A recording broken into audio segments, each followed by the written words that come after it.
Hello. Hey, I'm back on the desktop now. Okay, you're back in action here. Can you hear me? Quite well. All right, let's see what we can get done. Okay. So, So we had just finished an introductory. You kind of had asked me about how my interest in Vygotsky had developed, and I gave a kind of a rough outline.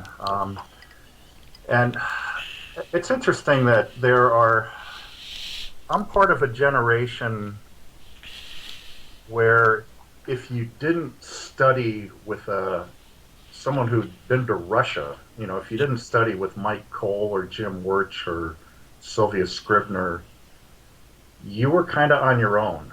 hmm, So I'm very much an autodidact. I really taught myself. Um, I read and tried to get on listservs and I tried to talk to people, but I never had any mentoring when it came to Vygotsky, and I never took any courses, or there was under no formal knowledge. So it was I really had to scrap my way through some very difficult reading without the benefit of good conversations to understand, to at least get my footing in this way of thinking. I wonder if there are any advantages to that you feel. Um, I sure would have rather studied with Mike Cole or someone like that who knew what he was doing. Yeah, no doubt. Instead of just, it's slugging your way through it and then finding out that all the translations are bad, and that just you're just it's a very tenuous and often frustrating experience. Although if you work hard at it, if you really dedicate yourself to finding out what this is all about, I think the payoff is quite great. There's a nice part in your book where you talk about how Vygotsky makes you like take detailed notes and underline everything for 50 pages at a time, and then Yeah. basically pulls the rug out. Then he pulls the rug out and Yeah. then says, "Well, actually, Adler is full of it, and here's what you should think instead." So, oh man, yeah, it's crazy. Gonna hold your book up just to There we go. give a little reference. We like to see that. I wish it didn't cost so much, but um, This is one of my Christmas presents to myself, so. oh well, you must Good not. book. I really enjoyed it.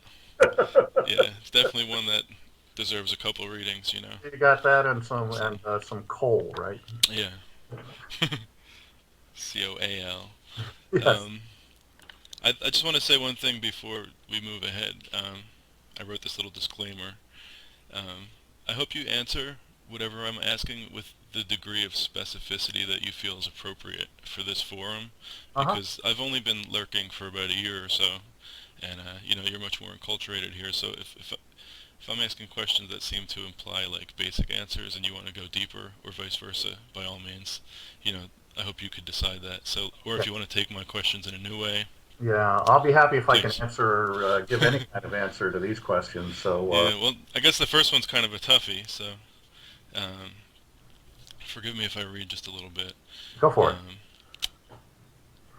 this is really focused on Vygotsky's own work, and Andy Blunden has written that Vygotsky does not tell us what a concept is. I mean, he does tell us what a concept is, but he hardly puts it in bold type, and I really Uh-huh. I like the way he worded that. And the topic today is Vygotsky's theory of concepts. Right. So Now, are uh, you reading from one of Andy's posts, or did you this get was a book? this was from his book that's posted online. Oh, it is. Okay. Yeah, this is chapter 13. Okay. So And sorry to say I haven't read it, but I can guess a little bit just based on what I know of Andy, but I don't want to speak for him. but I definitely I felt that way reading and thinking in speech, for the first time. Hmm. He tells us what a concept is, but he doesn't really put it in bold type. It's you got to do a lot of work. Sure. And I mean, in my own reading of that book and my reading of the listserv, the XMCA listserv, and my reading of your writing, I've definitely seen that to be the case. And like there are a lot of topics that seem to be at play when he's talking about concepts. Like for example, he talks about concepts and word meaning, concepts and generalization, the relationship, the interplay between everyday and spontaneous concepts, Hmm. development of concepts, social, historical, cultural, like influences or origins of concepts, and these are just a few. So Well, I think I should be interviewing you. with that in mind, I don't know. I'm kind of like setting you up for a loaded question, I guess. Like, I guess with all that in mind, how would you, can you talk about your understanding of his work on concepts? Well, I guess first of all, I would talk about why I'm interested in concepts, and I'll talk about uh, my professional work. I guess you say my work as a teacher, educator, and researcher, and my work as a landscaper and gardener. Hmm. Because a lot of my understanding of trying to understand Vygotsky while engaging with my with the interviews and my research on beginning teachers came in conjunction with a vast project I've undertaken to design and install my own landscapes. And I live in a part of the country here in the US where land is very cheap, very different from the Philadelphia area. And so it's very easy for someone on an educator's salary to buy over an acre of land. And so I've got an acre and a quarter of land uh, that I've designed and planted and maintained. And there, that's just what I've learned is it's not just a matter of digging holes and putting things in them. Uh, and this is where my understanding of concepts. I was while I was trying to write about concepts, I was continually refining my understanding of the conceptions I had for ecosystems and the role of different plants and animals and people in an ecosystem. Plants, animals, inert objects like stone, and soil composition, all these things. And I'll just give one example, and I can't remember if I talk about this one in the book or not, but there's sort of a if you don't know much about planting, in other words, if you're really working at the level of the complex in Vygotsky's thinking, in Vygotsky's sequence of going from uh, complexes to pseudo concepts to concepts. This is a very much a pre-conceptual way of thinking. You might think that all plants do well in the sun and that all plants do well with being watered. If a plant is wilting, the first thing you should do is water it. And these are kind of common sense understandings of the plant kingdom based on a limited understanding of some plants. And what most gardeners do over time is that they learn after watering a few plants to death that what they have is only a partial understanding of the need of a plant. And if you're spending money on these things and spending a lot of time on them and you're killing them, it can be a very costly way of learning, of developing your concept. But I think that that's the way a difficult concept is to learn. You get a sense of uh, the way Vygotsky talks about them. It's concepts are abstractions in which the internal groupings have very high levels of consistency. And one of the examples he gives is of a pseudo concept is that if you don't really understand the distinction between a fish and a whale, you'll look at a whale, it's a big fishy looking thing, and you'll call it a fish. But upon more careful uh, analysis, you'll see that it has things like hair. And there are actually fish that do have lungs. So when I thought this was a very simple example when I started on it, but there are fish with lungs, and there might even be fish with hair. I can't remember, but this is the kind of the simple distinction that he makes to identify what a pseudo complex is. It's the inclusion of the whale in the category of fish. And you can empirically demonstrate that that's not the case. You can empirically say, no, no, no, this is a mammal and here's why. And you can point to the things. I think that a much harder situation arises in trying to get conceptions of teaching because uh, any pretty much any informed biologist can tell you the difference between a fish and a whale. There's disagreement on whether something's good teaching or not. And so the conceptions, the social conceptions that we have are much more, they're moving targets. They're more like amoebas. You know, you can't, they're harder to pin down, and what they look like depends on what angle you're looking from. And you know, if you're well, let me give an example. I was interviewing a mentor teacher in the field, and she came up with she described herself as being very student centered. And that was really surprising to me because when I watched her classroom, it just seemed to be driven by using worksheets and, you know, very orthodox readings of books. It seemed to me to be very teacher and tech centered, but she described herself as a very student centered teacher.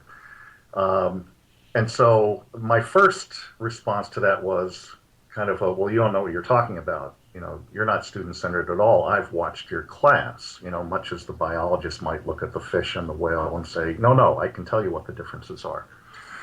But then I talked to her in greater detail. And it turned out that her own teenage son, I think it was, had died in a car accident while maybe a senior in high school. And it had been such a, you know, as you can imagine, such a horrible and moving event for her in her life. And with that event, she did become more sensitive to kids. It didn't show up in her teaching methods so much, but it personalized her teaching in ways that weren't evident to me as an observer.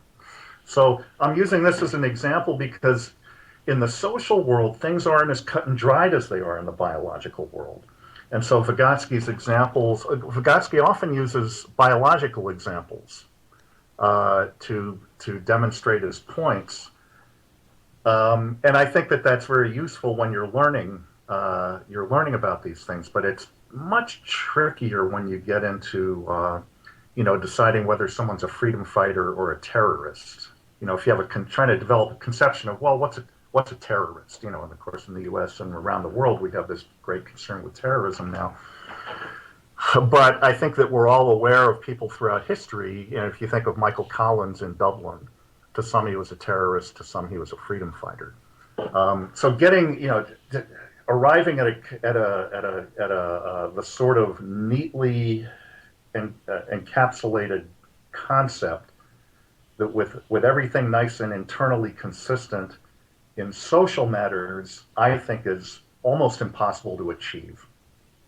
And so to me, a concept is an ideal, at least when you think in terms of the social sciences, which is, you know, what I'm primarily interested in.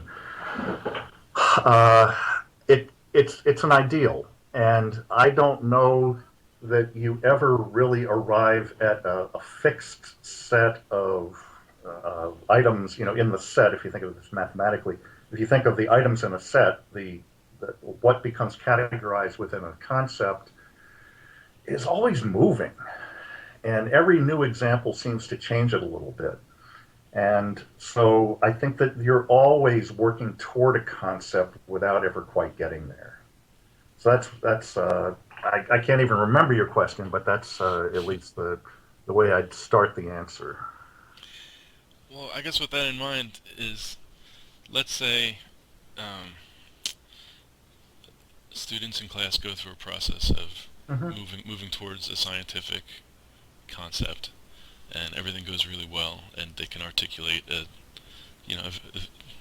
very nuanced understanding of this scientific concept. Yeah. Does that, in your view, count as a true concept, as Well, Vygotsky called it, or is it you never quite get there, or well, let's back up a little bit because you know, this discussion needs some definition. okay, And so you referred to scientific concepts, which aren't necessarily about science. right, And Vygotsky contrasted them with what at least I'm not saying what he called, what his translators have translated as spontaneous concepts, but another, I think there's other language that I find more useful in describing them, and those would be everyday and academic. So what he calls spontaneous concepts are the ones, sort of like a lot of what I've learned in the yard, in my landscaping. I've learned about plants by killing them personally, and, or planting them in the wrong places. This is what I've learned from planting, from growing gardens here in the state of Georgia, here in the U.S. Um, if the only understanding that I have of gardening came from that activity, in other words, without any of the reading that I do, I get a lot of garden magazines, so there is a formal component, but a lot of it is planting and seeing what happens. If I were to move to Nevada, the knowledge that I have about gardening would be very difficult to transplant along with me into this new environment, into an arid, rocky, uh, climate with different temperatures and things like that. And the limitation that he spoke of with everyday concepts is that they're not amenable to repurposing, to adaptation and repurposing in new situations. Okay, and so that's what he called spontaneous or everyday concepts, and it's a type of concept we learn. And if I never garden outside my own yard, I don't really need that much more because I can learn pretty much what I need to know by working in my own yard. And then he contrasted that with academic or scientific concepts, and those are the ones that are learned through formal instruction at a level of abstraction that enables one um, to repurpose, to reemploy them in a new set of circumstances. So you're actually extracting formal principles like you don't plant azaleas in the sun, um, which is one thing I've done, and much to their dismay. And uh, what, but there are a couple things that I think need to be said. One is that those spontaneous or those everyday and academic concepts aren't so neatly divided. So, for instance, if you're a Boy Scout, it's a very hands. I don't know if you're ever a Boy Scout. I was a Boy Scout. You learn a lot by camping, by reading the material and camping and being out with other campers and having presumably a scoutmaster who knows how to start a fire and things like that. And so there are a lot of settings that aren't strictly everyday or academic, but that involve parts of either or parts of both. And so I think you just have to take certain of the distinctions that he made. And he was writing at this furious pace, and he died very young. And so there's just a lot that's not quite elaborated. And this liminal area between everyday and academic is one of those things that maybe that's the sort of thing that Andy Blunden was talking about that just don't get articulated. They're not part of that discussion. And but I think it is something that needs to be accounted for. The other thing that he does account for, and that I think is really important, is that he talks about the interplay between conceptual fields. In other words, if I only have the everyday understanding without the formal knowledge, say, of why azaleas die in the sun, something about photosynthesis or I plant a lot of Japanese maples, a number of which I've killed, a number of which have survived, and I learned that the color and shape of the leaf have to do with how much sunshine they can take. Now that's a formal piece of knowledge that I can abstract, and whenever I buy a new Japanese maple, I know its sun tolerance, and so that tells me where I can put it. All right, so it's this interplay between experiential or everyday knowledge and formal or academic knowledge that produces sturdy concepts. So he says if you only have one or the other, it's not very sturdy. In other words, it won't hold up in continual reapplications. And and the reason I'm bringing this up is the example you gave was in school. If you learn a concept like democracy in school without having any experience with democratic action, you might be able to recite the rules, but you wouldn't be able to do much with it. So it's this, and I think one of the reasons that I found that to be such a provocative idea was that in teacher education, there's this ongoing discussion: what's better, theory or practice? And the answer is neither one does you much good without the other. And so it's not a question of which, but how you integrate them. So that I think that's how I would answer your question about the school-based knowledge. If it's just empty words, in other words, if you have nothing that you can personally inscribe in that language, then it's not useful and sturdy. See, that's really helpful for me because um, I was I kind of had this sense that the scientific concept was a little more elevated than the everyday concept in Vygotsky's viewpoint, and I Well, had a hard time understanding what he and others meant by how the everyday concept moves upward toward the scientific, but the scientific also moves downward toward the everyday. yeah, there's got to be they mesh, and there's a Mm. term I can't remember where this comes from, but it gets invoked in these discussions. It's rising to the concrete, and it really does give an important role to everyday activity. And so that's why Gene Lave and Barbara Rogoff, well, gosh, in the 80s, had a book called, I think, Everyday Cognition, that looked at skiers and people grocery shopping, really doing mundane things, um, because cognition there matters. And if you're grocery shopping and you consistently buy poor values, that has big consequences for you. Right, doing Mm. that. So Um, I'm interested in how you go about studying empirically the development of concepts, and if you could talk a little bit about maybe some of the work that you've done or your sure. methodologies and some of your findings. Well, the one thing to keep in mind is that a concept, at least if you're thinking, if you I can only speak to Vygotsky's notion of concepts here, and I can't speak to anyone else's. So if someone else has a different point of origin for this discussion, what I'm saying might not be true for them. But the it's absolutely critically important to keep in mind that Vygotsky was a developmental psychologist, and so it's not just concepts, but concept development that interested him. And if you're interested, and if concept development is what you're after, you need to look at something in a longitudinal way.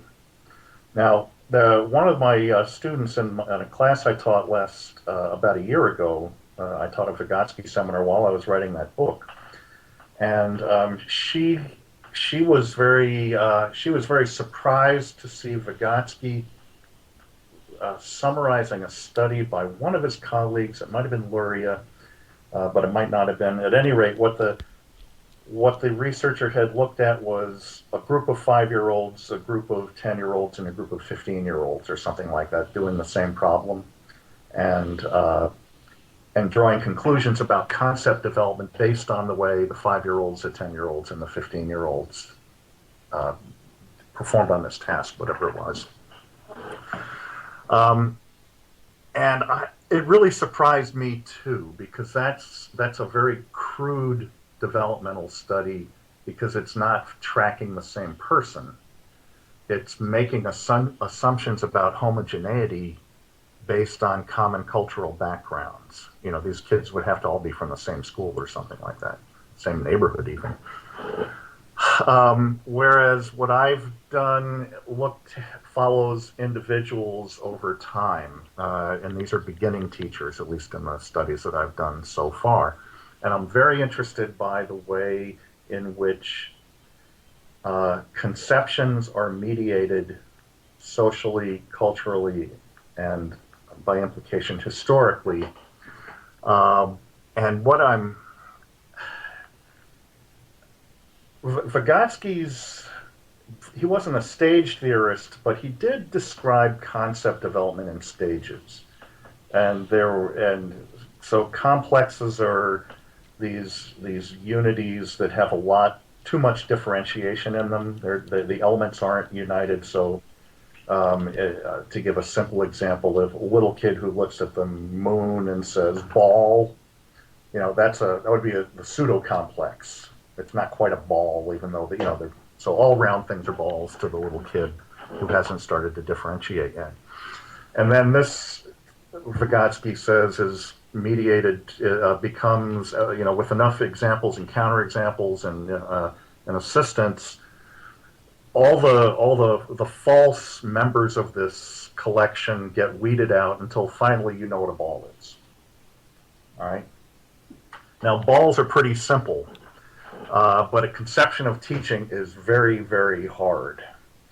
And so what I'm finding is that there is so much pulling at early beginning teachers to become something, and with many of these forces being contradictory, that I'm not seeing this progression towards something.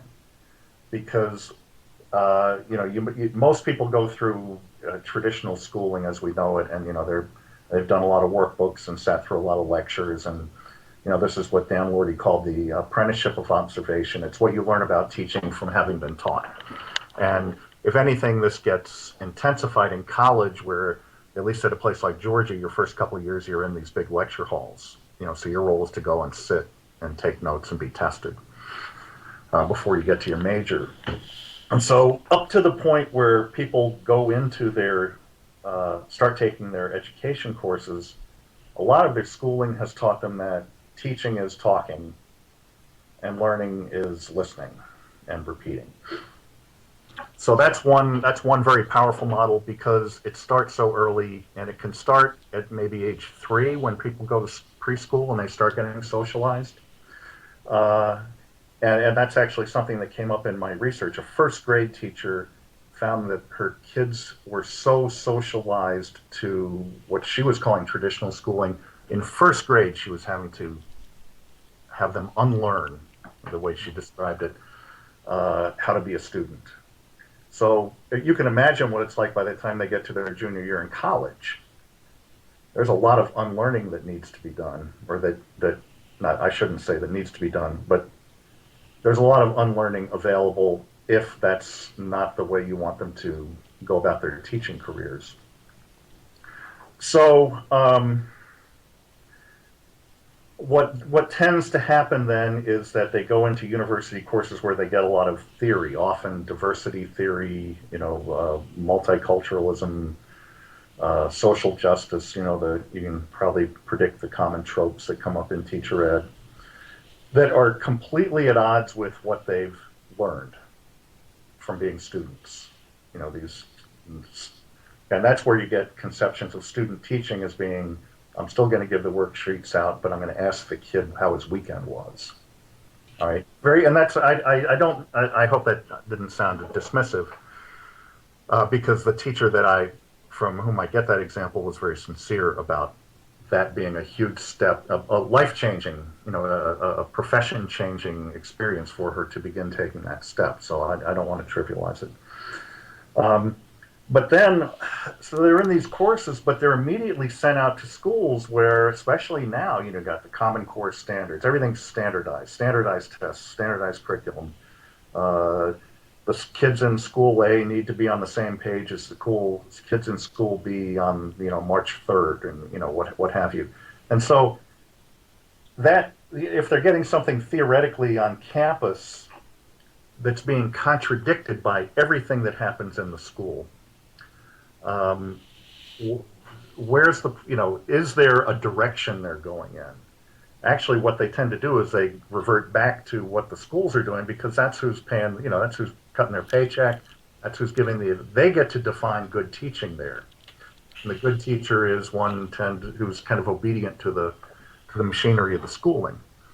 Whereas in universities, we like to teach them to be subversive and different and student oriented and all these things that we valued. But we got out of teaching. We're not in those schools anymore.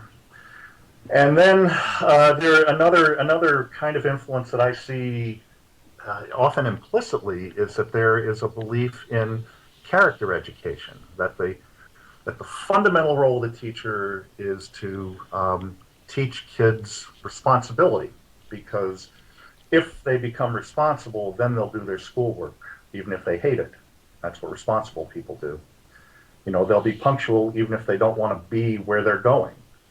That's a character. So there's this implicit character curriculum that in many ways supports traditional schooling, but it's its own little world as well.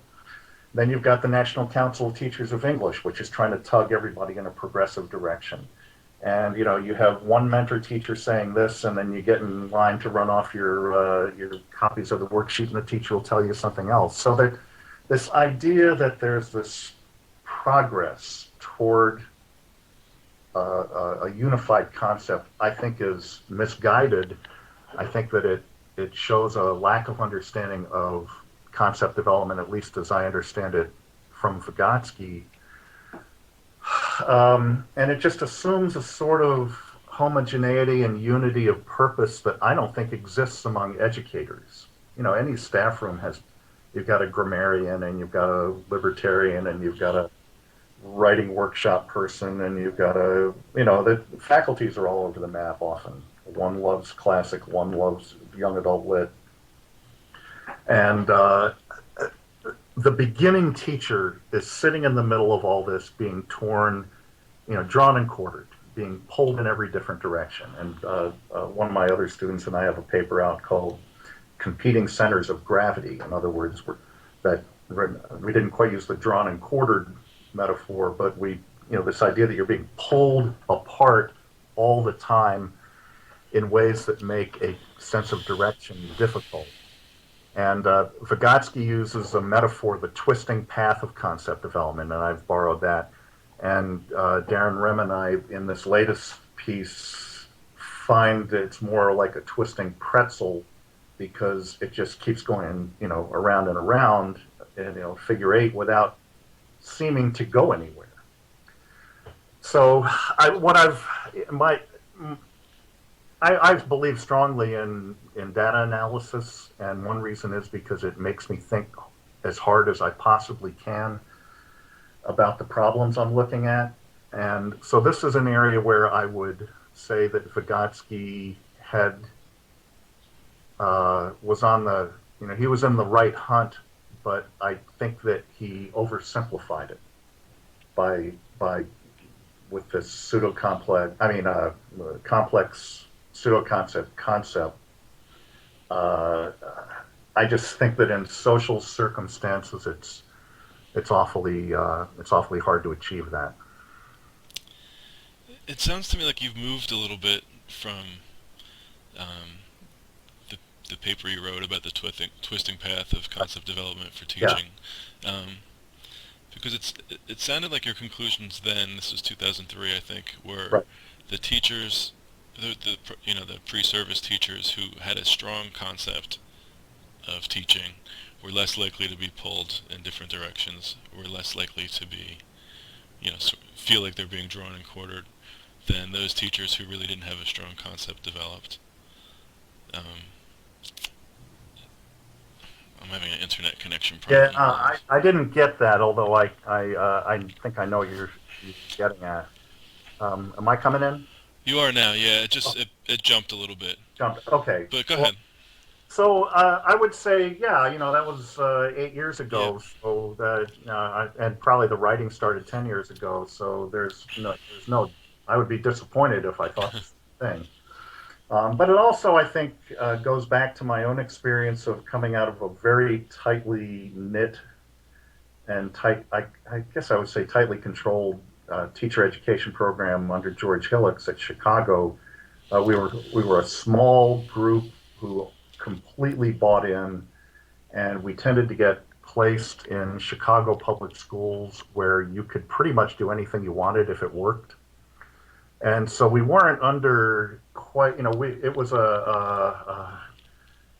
there's something that there's a term that I've used that has not been adopted by the research community as a whole, but the idea of a conceptual home base. I still regard the MAT program at Chicago as my conceptual home base for understanding how to teach. And I think it was because it was small. It was a one man show. George Hillocks was our professor, so there wasn't disagreement across courses. And the placements we got tended not to contradict what we were being taught to do. Whereas now I teach at a big state university, we have much larger teacher cohorts. There are other faculty members with other ideas teaching them, and they're going into schools that are under tremendous pressure to produce test scores. And that's a difference in region and era. That's just the way it is now. So I guess kind of getting out of my own bubble and looking Okay. more carefully at people from different programs that just didn't have that kind of conceptual unity at the basis uh, was was pretty eye popping for me. And if you think of and if I step back uh, and look at my own concept development here, these additional examples keep causing me to refine my conception of the concept or a conception of teacher education, and but in ways that I think are that continue to challenge me and make me want to keep looking at this. You know, I imagine that I won't get tired of this anytime soon, and it's because I every time I think I've got my footing, I slip a little bit with the next example that comes in. I guess the slipping is what makes it fun. Um, you talk about in your book, I'm going to just shift a little bit. You talk Yeah, about the link between concepts and happiness, and yeah, I thought that was a fun section to read. Can you talk about that a little bit? yeah, and that's something that actually came up during the course of the writing. I had not put that together. That was completely new during the course of the writing, and it followed on the heels of my reading of the psychology of art. And I wrote a paper that just came out in Mind, Culture, and Activity that is a look at the psychology of art uh, in conjunction with some later essays that he wrote on the emotions. And one of the things that's really central to everything about Vygotsky is the role of affect, the role of the emotions. Um, and he doesn't do binaries. He doesn't have a cognition affect differentiation the way you can find in psychology. And I guess I would say cognitive psychology, that field seems to me not to have a strong affective dimension to it. Um, and I don't want them to be my whipping boy because I've learned a lot, and there's some very, very smart people that I've met and read through my immersion in information processing. But I would say that that's a limitation that I don't find in Vygotsky. And Vygotsky has its own limitations. But so I had to consider if affect is central, it can't be absent from concept development. So I had to think, well, what evidence do I have of affect in concept development? I couldn't just make it up and assert it because Vygotsky said so, 80 years ago in a different place. Um, I had to try to find evidence for the role of affect in cognition, and actually, in a writing study that I had finished recently showed it was a protocol analysis, a think aloud study of a writer doing academic writing for school. And I had had another study of kids and their affective engagement with their school writing. And it seemed one thing that I found evidence for is that a strong sense of self and confidence as a writer made writing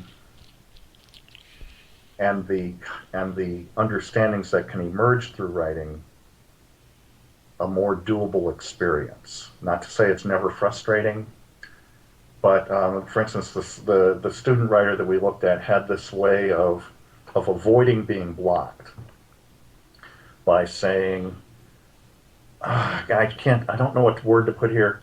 I'll come back later. Now, if you could get kids to do that on a grand scale, a whole lot of writing problems would resolve. Just to get people to say, you don't have to get stuck on this. You can come back later. And it was her confidence that she was going to finish this thing. She wasn't going to get these little blips, these little speed bumps. They might slow her down, but she could go over them and then come back. And I think that was that was a consequence of having had many positive experiences as a writer in school, to the point where she had confidence. She felt confident that she could come back and find a solution to something that was puzzling her at the time. Um, and so this idea of having the term that we came up with was meta-experience, the way that you experience your experiences. The manner in which you experience your experiences frames your experience of new experiences, and that can be negative. You thought most people, I think, with writer's block have had a bad experience that stops them, and whereas writers who, like, I know if something's not going well with me that I'm trying to write, I can put it down and come back to it. And I just have this supreme confidence that I've developed over time that I'll be able to finish it. That even if a solution isn't there right now, it will be there. You've done it. You've done it before enough times. That's right. That's right. The development of one's that if I go back to my garden, if I had killed plants and quit, I think it would have been a indication of the ways in which negative experiences prevented me from developing the concepts that at least the level of conceptual understanding that I presently have, which is less than it will be in another 2 years, I assume, because I keep on doing this. So, concepts relate to happiness. Yeah, And happiness, not in the superficial sense. I mhm, think of there was a guy in Chicago named Mahaly Csikszentmihalyi, who wrote about flow experiences, and when he talked about happiness, it was a very deep and profound sense of satisfaction that's different from just hedonistic enjoyment. So I think it's always important to stress that when I talk about happiness, I'm talking about deep-seated happiness and not just feeling good at the you, time. you've also talked about how concepts enhance one's ability to kind of anticipate future events. Sure, and in a happy or satisfying way. So again, I'm sorry if people aren't interested in gardening, but Hmm. I'm much happier when I transplant things and they live than I am when I transplant things and they die. And so my ability to anticipate the outcome, and this is another thing that came up during the writing of the book, is that um, concepts don't enable you to predict the future, but they do enable you to anticipate with some confidence how things will turn out. And so the more the better a concept I have for something, the more likely I am to construct an outcome that I'm happy with. Uh, and again, if you know your way around gardening, if you plant your hostas in the sun, they will die. I can guarantee you that. Um, or if you plant them outside your fence, deer will eat them. Now I know these things because I've killed them by putting them in the sun, and I've had deer eat them outside the fence. And so this idea that I can my understanding of this particular plant has led me to grasp where I can put it in such a way that future occasions of putting these things on the ground will lead to plants surviving and looking good over time. So that makes so my the affective confidence that I have in the concept that I've got produces actions on my part that in turn make me happy again because they work, and that's what I want. Right. I find it really interesting when you talk about learning concepts of gardening by killing things, and I wonder if if failure coupled with perseverance or is one of the better ways, to achieve concepts, or do you think that's just a thing for you? Well, I would. This is where Vygotsky would probably jump in and say, but if you had had that academic training, if you'd had the scientific concept in conjunction with the early learning, you would not have made so many mistakes.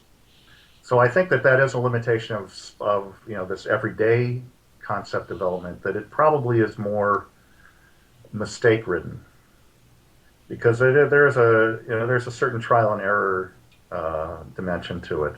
And actually, one of the things I see in beginning teachers who don't have much of a conception at all is that they teach by trial and error, and the errors are very discouraging. Hmm. And so, you talk about error in combination with perseverance, absolutely, but a strong, like I think that the conception of instructional planning that I learned from George Hillocks in my master's coursework made it so that I had less trial and error work to do because I had a pretty good understanding of how to plan things that were more likely to work, not necessarily that would work, uh, but that had a pretty good shot. And then I'd refine that understanding when I tried to apply it for the through the various iterations of trying it out in the classroom. So my gardening examples need to be accompanied by the understanding that I'd had no formal training. And so I would read stuff, but often do post hoc reading to try to understand why what I'd done hadn't worked. So, I guess again, ideally, the more robust concept comes from that interplay between conceptual fields. And so I'm glad you followed up with those questions because it helped me clarify that, I think. So, would you consider that post hoc reading an academic Well, sort yeah, of building of the concept, or is this this more of that kind of middle ground that you talked about? that in between area. Yeah. No one taught it to me. I chose to subscribe. I I picked the magazines to subscribe to, although you see the ones over at the garden centers you like, and you think, oh, that's probably must be a good one if they're selling it, or you just try one for a year and decide you don't like it, things like that. But that would be quite different from me going over to the University of Georgia Horticulture Department and taking classes from, there are a lot of really good people over there. That would have been much more beneficial, but I had, my day job and I didn't have time to do that.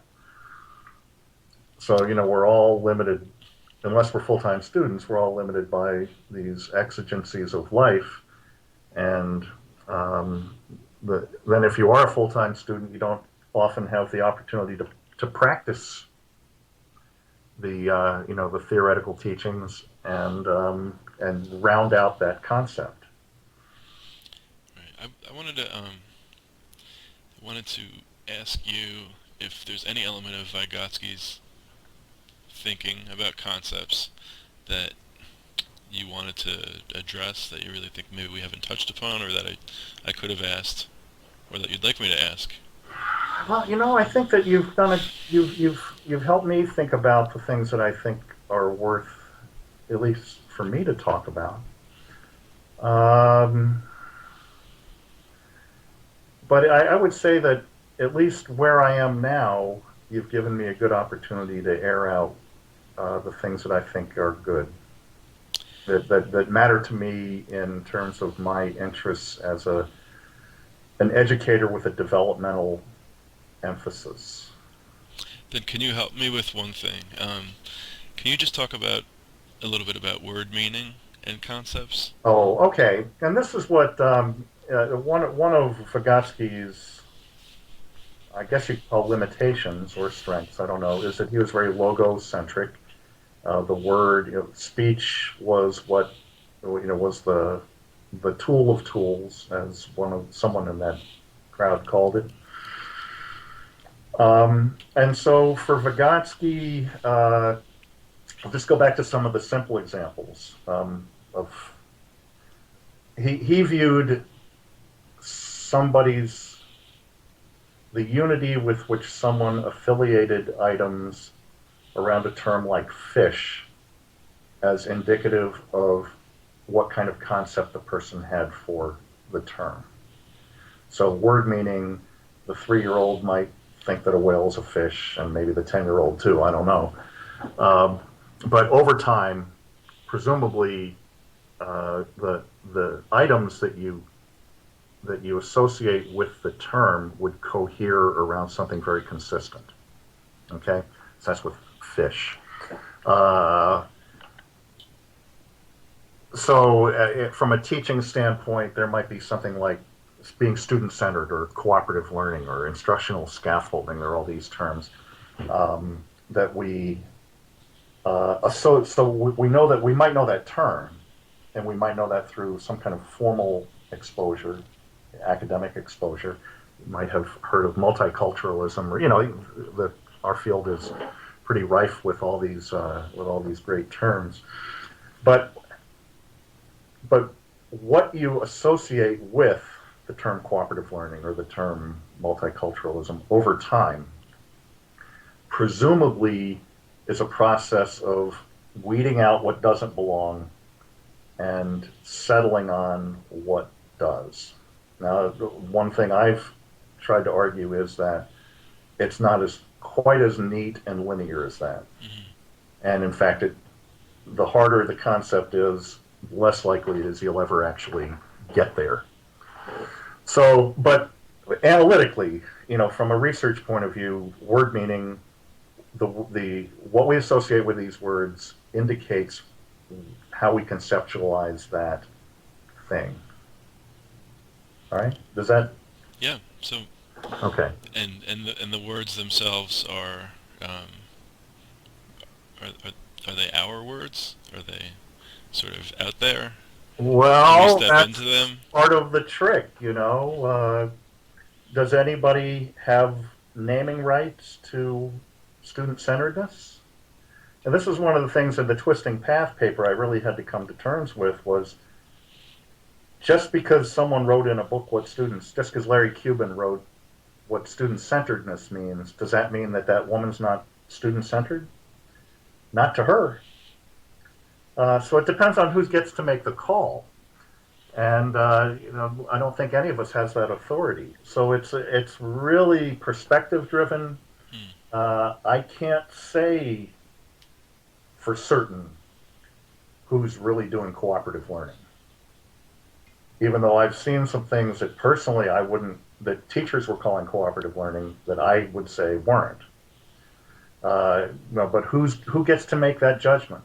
I don't know, and I think that is there's a relativeness to these questions, especially with social issues. Now, again, maybe we could, the biologists have been constructing taxonomies for a long, long time now.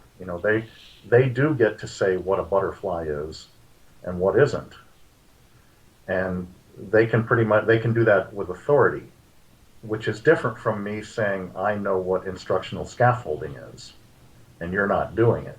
So it sounds to me like when you come to understand a concept, or simply speaking, a word, you're coming to understand what everybody else understands about. I mean, what those who have an authoritative understanding understand Yeah, about the word, or not? Not so well, much. yeah, and I think that's why you take something like whole language. Does anyone really have the right of, to make the call whether something's a whole language practice or not, or whether a teacher is whole language or not? My daughter, when she was in first grade, the very first thing out of her mouth on parents' night was, "I'm a whole language teacher," and then she proceeded to explain how she was teaching diphthongs and uh, you know, where it was basically a phonics approach. Looked to me like a whole, primarily a phonics-driven approach. I don't, but she was calling herself a whole language teacher, maybe because she also used authentic children's books. I don't know, but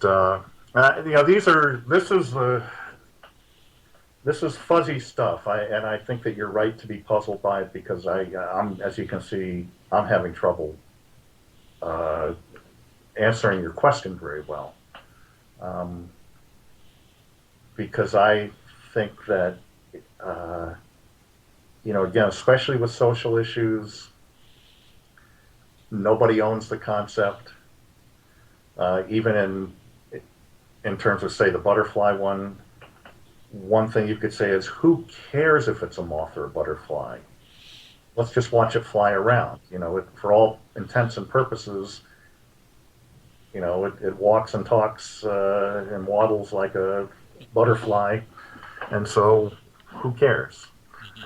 Uh, at what point does it matter whether it's a moth or not? I think the thing that just always struck me about this theory um, is just the idea of the outside world, the social, the historical, the cultural, um, and the interior person, and how those things kind of interact. That's just the general principle that's drawn me toward this style of writing. This style of thinking. Yep, yep. It's Well, just that's and mysterious. you know, and you. I think that one tension that we haven't looked at is that between the individual and the collective, which is uh, I think, a one that most people who gravitate, broadly speaking, to Vygotsky or activity theory or any of these things, what do you foreground? The individual in context or the context made up of individuals? And that's a topic for another day, but Yeah. it's something that I think you can't not think about. I have one really lighthearted question to wrap up, All right. if I may. In your view, how can Vygotsky's theory of concepts help us deal with the fact that we're all going to die? Well, probably doesn't do you much good after you're dead. 30 seconds. Yeah. Well, I'll say, I hope I get more than 30 seconds, but it depends on how you conceive of what death is. And so I've been to funerals where the governing assumption, and I'll just give one example. This is a big Chicago area Catholic family where the governing assumption was that the deceased was in heaven and had passed on to a better place, and it was we'd all miss her, but there was a certain degree of envy for being in that better place, and I don't happen to believe that. So my conception of death was that this is it. You don't, and it, and in that particular one, it's a very sad occasion for me. But if you see if you conceive of death as the passage to a better place, or if you conceive of it as a time to wail and moan, or if you conceive of it as a time to celebrate all life, that will frame what you think this passing is. Especially if you believe in life after death, you'll have, in whatever form, you'll have a very different experience of the event than you will if you don't think that. So there part of what Vygotsky has been useful for me for is to understand how people develop these frameworks. And if you think of religion as a powerful cultural framework, and if people do indeed appropriate the concepts from their religions, religion provides very different conceptions of death and how the living uh, cope with it, I guess, or how they experience and how they process and how they act on the death. Well, I'd have to say, the whole idea of distributed mind and distributed cognition, and the fact that concepts are potentially social in origin, it's such an interesting and like mysterious thing to think about, that it actually helps me deal with death, because I don't believe I'm coming to believe that the mind isn't really located so much in the skull, and so therefore perhaps the life isn't located so much on this time frame. So Well, I think that's you've helped got me out. a dissertation topic there. Well, on that note, maybe we should wrap it up. Yeah, probably. Yeah, But I think this that's, went on a little long, but I really appreciate it, and hey, I enjoyed. great talking to you. Okay, Okay, bye bye bye. bye.